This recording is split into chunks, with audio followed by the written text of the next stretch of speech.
This is Sky News at 12, our main story. The BBC is stripped of its powers to govern itself as the government sets out the broadcaster's future.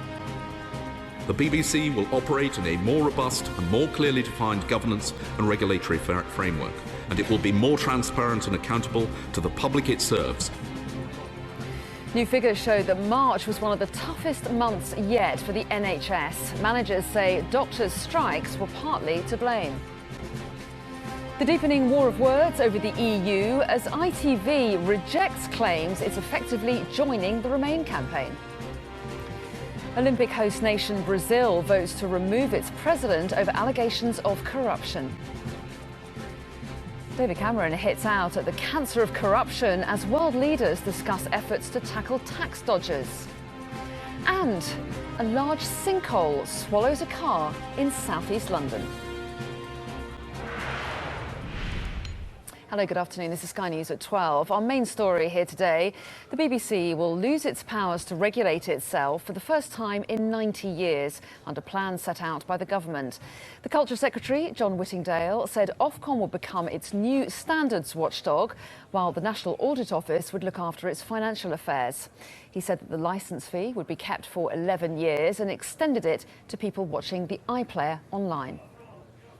With only 27% of people believing that the BBC makes lots of programmes that are more daring and innovative than other broadcasters, commissioning editors should ask consistently of new programming, is this idea sufficiently innovative and high quality, rather than simply, how will it do in the ratings? So we will place a requirement to provide distinctive content and services at the heart of the BBC's overall core mission of informing, educating and entertaining in the public interest. And we will also affirm the need for impartiality in its news and current affairs broadcasts. Well, Maria Eagle is the Shadow Secretary of State for Culture, Media and Sport, and she accused John Whittingdale of being out of touch with public opinion over his plans to reform the BBC. I am still worried that the government is seeking unduly to influence the output and editorial decision-making of the BBC, or can be seen to be doing so. So will the Secretary of State now promise that all government appointments will be made by a demonstrably independent process, overseen by the Commissioner for Public Appointments, which prevents there being any suspicion that the government seeks to turn the BBC into something over which it has more control than is currently the case? Well, our senior political correspondent Beth Rigby is live for us at Westminster. So, Beth, is this white paper good news for the BBC? And give us an idea of how much will actually change. Well, my BBC sources are very happy with this white paper. No surprises in it. Their funding is secured. The licence fee is secured for the next decade.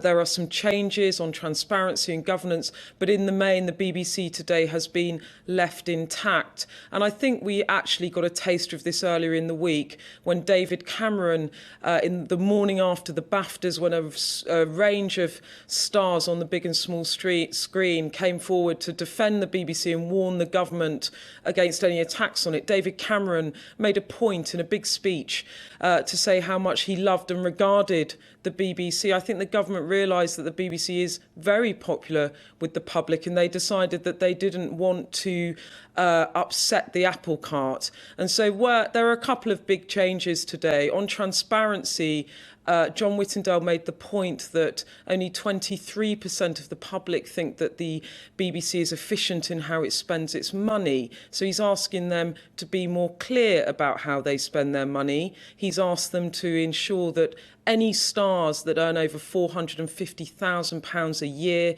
you know, the likes of Gary Lineker, Graham Norton, will have to disclose those earnings. He's also said that the National Audit Office will actually become the financial regulator, if you like, of the BBC, so that the public have more disclosure about how that £3.7 billion of licence fee money that we pay to the BBC every year is used. And the other big change is governance and how the BBC is regulated. It had been regulated by the BBC Trust, but this body has been widely believed to be not fit for purpose in recent years. The whole Jimmy Savile sex abuse scandal, scandals over huge payouts for BBC executives.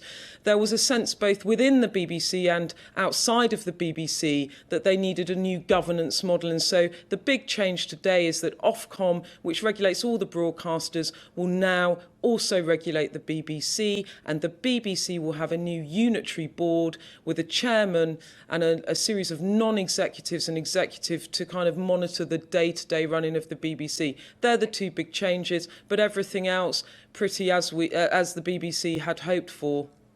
OK, Beth, thank you. And there'll be plenty of reaction, of course, to those developments throughout the afternoon. In the meantime, though, let me just bring you a little bit of breaking news, because we've heard from the Bank of England in the last few minutes. They've announced that their Monetary Policy Committee has decided to leave interest rates unchanged. And they've also issued a warning about future UK growth. We can get more details on that from our political editor, Faisal Islam, who joins us now. So what's been said in the Bank of England's inflation report, then? Well, the Bank of England has said growth in this quarter has been slashed back to 0.3%, the lowest growth since 2012, and they attribute some of that to referendum fears. But in this report, it's quarterly a health check on the UK economy, an unprecedented series of warnings from this august institution about the prospect of a vote to leave the European Union. In this report, it says a vote to leave the EU could materially alter the outlook for output and inflation, lowering labour demand and causing unemployment to rise. It also says that sterling is also likely to depreciate further, perhaps sharply. That's been code in the past for a fall in sterling of 20%. Goes even further than that. It says the 9% fall in the value of the pound since November, half of that is down to fears about referendum. I've been attending these press conferences at the Bank of England since 1999, 15 years before I did this job in political journalism. I have never seen them make an intervention about a political situation like this before. It goes much further than Mark Carney's intervention in the Scottish referendum. It goes much further than the Bank of England has said so far about the EU referendum too. There was a sense in which what the bank had said over the past few months about the EU referendum was being interpreted as good for both sides. This is the bank trying to establish clarity. Now, the Leave campaign will be furious about this. They will say that the bank is overstepping the mark, getting into political territory. But my understanding is that Governor Carney and his team and the bank team generally, they feel that actually not to say what they think is also a form of intervention, and so they've decided to make clear where they feel the financial and economic risks are. And we have already had a response, unsurprising, from the Chancellor. The Chancellor has written to the Governor of the Bank of England. Clearly, he's delighted with this type of intervention. He feels it provides some independent backing for what he feels and what he's going to report in his own short-term report. He says it confirms his view that it's a lose-lose situation, a vote to leave. Either way, Britain would be poorer. So expect to hear from the Chancellor too. Expect also to hear fury from the Leave campaigners that the bank has intervened in this way in its inflation report. Anna. Faisal, thank you. I'm sure there'll be plenty of reaction to that throughout the afternoon. For the moment, thank you. March was one of the toughest months yet for the NHS, according to new figures. Managers say it's partly down to the junior doctors' strikes. The latest figures for March are some of the worst on record. Over 2 million people attended A&E departments over the month. That's an increase of 7.5% on March 2015 and the highest number of attendances since records began in 2010. 87.3% of A&E patients were dealt with in 4 hours. That's below the target of 95%, and it's the worst rate since records began. And more than 53,000 people spent at least 4 hours on a trolley in NHS wards waiting for a bed. That again is the worst performance since records began. Well, our health and science correspondent, Thomas Moore, is here with me in the studio. So pretty sobering figures, these. They are bleak and really just shows how much pressure the NHS is under at the moment, not just because of the sheer demand for care. You see that from the figures, the big rises in people coming through A&E, 7.5% rise since last March, a record figure. There's also pressure on ambulance response times, diagnostic tests, outpatient waiting times, cancer treatment. All these things is just a mixture of sheer demand and also the junior doctor strikes. There were 2 days of strikes in March between the 9th and the 11th. And of course, the NHS was still recovering from strikes in February and January, playing catch up. And they estimated that there had been 20,000 operations that had been cancelled at that point. Those patients need to be treated at some point, further adding to demand. So it is a huge pressure point for the NHS. We have had a statement from NHS England. This is Richard Baker, and he's saying March was particularly busy with more than 2 million treated in A&E, compounded by the effects of the delayed flu spike in March. We also saw the effects of delayed care and industrial action beginning to show up in the figures. So there will be big concern about April's figures because, of course, there were 4 days of junior doctor action during that month. Of course. Thomas, thank you. ITV has rejected accusations of a stitch-up over its decision to feature Nigel Farage rather than a representative from Vote Leave on its EU referendum programme alongside David Cameron. Well, earlier this morning, a Vote Leave source said ITV admitted to us that the only reason they were asking for Nigel Farage was to secure the Prime Minister. They're allowing Number 10 to choose their opposition. ITV have effectively become part of the In campaign. We will take them to court and we will win. Well, ITV has now responded to that criticism. A spokesperson said, ITV has not lied to anyone, nor has there been any kind of stitch-up. It was our editorial decision as to who would take part in the June the 7th programme. The PM called the referendum and the country wants to hear from him. And Nigel Farage has been a leading proponent of an exit from the EU for more than 20 years, and his party received 3.8 million votes at the election. We invited them both and they accepted. Well, the man at the centre of all that controversy has spoken to Sky News in the last hour. He's accused Vote Leave of trying to exclude UKIP from the referendum debate. Well, I'm sorry to say that the official Vote Leave campaign have done everything they can over the last few months to try and exclude me and exclude UKIP from anything that is happening on our television screens. And I have to say, that is a ridiculous state of affairs. We will not win the Brexit debate unless we have a range of voices. It's great that we've got the Conservative cabinet ministers, but we need UKIP voices, we need Labour voices, we need trade union voices. We need unity in this campaign. Well, our correspondent Jason Farrell has this update from Vote Leave's Brexit battle bus.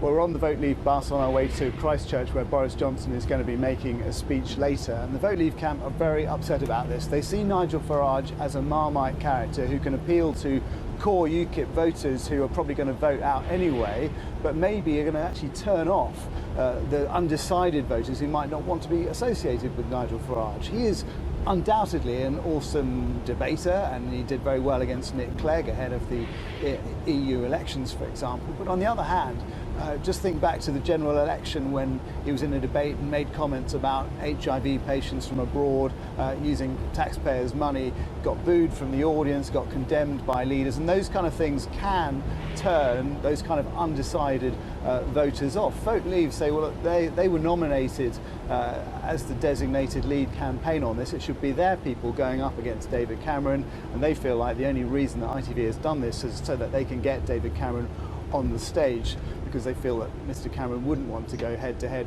with someone like Boris Johnson. And the other thing I suppose we ought to say is that the viewing figures for the ITV debates, there's a perception, and it might be right, that they would be slightly higher than, for example, the Sky News debate. If you look at the general elections, there were 3 million for Sky, 7 million for ITV. So actually this is giving quite a lot of prominence to Nigel Farage. Now, of course, Mr. Farage's camp will say, come on, this is the man who brought this referendum around in the first place. The Leave camp said that they were going to be inclusive when they got the nomination to all the campaign groups, that they should get behind Nigel Farage, the man who made the referendum happen in the first place. But as far as Vote Leave is concerned, he could also be the man that turns people away from voting out. And that is their big concern. Jason Farrell there on the Brexit battle bus. And just to remind you that you can see these two special programmes here on Sky News. David Cameron is going to face live questions in the first big television event of the referendum campaign at 8 p.m. on Thursday, the 2nd of June. Then the following evening, it'll be the turn of Leave campaigner Michael Gove. That's Friday, the 3rd of June, also at 8 p.m. New findings have been released that could explain a gap between the number of long-term migrants registered in the UK and the number of non-UK nationals registered for national insurance numbers, which is significantly higher. Well, Sky's Lisa Holland is here with me. So, Lisa, what is the difference in the figures and why is there then that gap? Well, it's hugely important how many people are coming to the UK from within the rest of Europe as migrants ahead, of course, of the EU referendum. And critics of the government say that they're trying to bury the real statistics. Now, there's been new information from the Office for National Statistics today about how they calculate their figures, which they hope will shed some light on why there is this disparity. But if we have a look at the figures, first of all, the Office for National Statistics figures show that 257,000 long-term migrants are living in the UK. Now, that's important to underline there, long-term migrants, because that's according to a UN definition of a migrant, which means somebody who stays for more than a year. Now, the disparity is this second figure because national insurance records, which is information from the Department for Work and Pensions, show that 655,000 EU citizens have registered for a national insurance number. So obviously people are saying, well, hang on a second, what's the difference? It's a big gap. How many people have come to the UK? Is it 250,000 or is it more than 600,000? Today, the Office for National Statistics attempted to shed some light on that by essentially saying, look, their figures don't take into account people who are here for the short term. In other words, you could be, for example, coming here from Eastern Europe, decide to ask for a national insurance number, get a national insurance number, work for 2 weeks, for example, as a fruit picker, then decide you're homesick and go home. So you'd fall into the one category. You've asked for national insurance number and to work, but then you don't fall into the other category because you've actually only been here for a short time. I think the question, of course, is does this satisfy people who say the government is burying the real figures on the number of migrants coming to the UK? There was a common discussion on this morning. This is what James Brokenshire, the immigration minister, had to say, but also Eurosceptic John Redwood. Let's hear from Mr. Brokenshire first. Short-term migrants have never been included in the long-term migration statistics, which are governed by UN definitions. We've always had short-term migrants who do not get picked up in the long-term statistics, but short-term migration will not have an impact on population growth and population pressures, as they, by definition, leave the UK within 12 months of arriving. The fact is that over a 5-year period, 1.2 million additional people came here, got a job and got a national insurance number and obviously lived here for a considerable period of time, even if some of them have now departed, and they needed to attend doctor's surgeries, to have school places for their children and so forth. And if we look at the figures for GP registrations, we see that in the last 2 years alone, an additional 1.1 million people have registered for GP services, implying that the national insurance numbers are closer to the truth and implying that we need to look at the national insurance numbers as well as the formal migration numbers when planning public provision. John Redwood there. I think the bottom line in all of this is that you can see that this announcement today by the ONS obviously hasn't satisfied all of the critics who say we still don't know the true number of migrants who come to the UK. What they really want is the government to publish what's known as active users of national insurance numbers, which would show, therefore, the number of people who have gone and the number of people from the EU who are currently here and working, and that's something which the government so far has refused to do. OK, Lisa, thank you. Let's get more now on our top story. The BBC will lose its powers to regulate itself for the first time in 90 years under plans that have been set out by the government this lunchtime. But it keeps the licence fee funding model, which will rise with inflation. Well, joining me now from Westminster is the media commentator Paul Connew. A very good afternoon to you, Paul Connew. Stars will be happy is a different question, and there are already rumours that some of them might challenged the release of their salary levels, citing the terms of their contracts. We'll have to wait and see what happens in that direction. It's interesting that the Prime Minister, it strongly said, was involved in lifting the figure up to those who earn 450,000 or above, rather than John Whittingdale's original suggestion that it should be anybody who earns over 150,000. I think that the public would probably think the figure should be somewhere between the two. Well, yes, and let's just linger on that. There's so many different elements to this, but linger on that element a little bit longer. There was a lot about transparency generally, wasn't there? But this idea that the higher paid stars should have their salaries released was part of that transparency issue. The problem with that, some would say, is that it would provide a disincentive for stars to work for the BBC, thinking, well, I can keep my salary secret if I go elsewhere. Well, some of the BBC have said this is a poacher's charter, but which is a bit ridiculous, really, because any major star, whether they're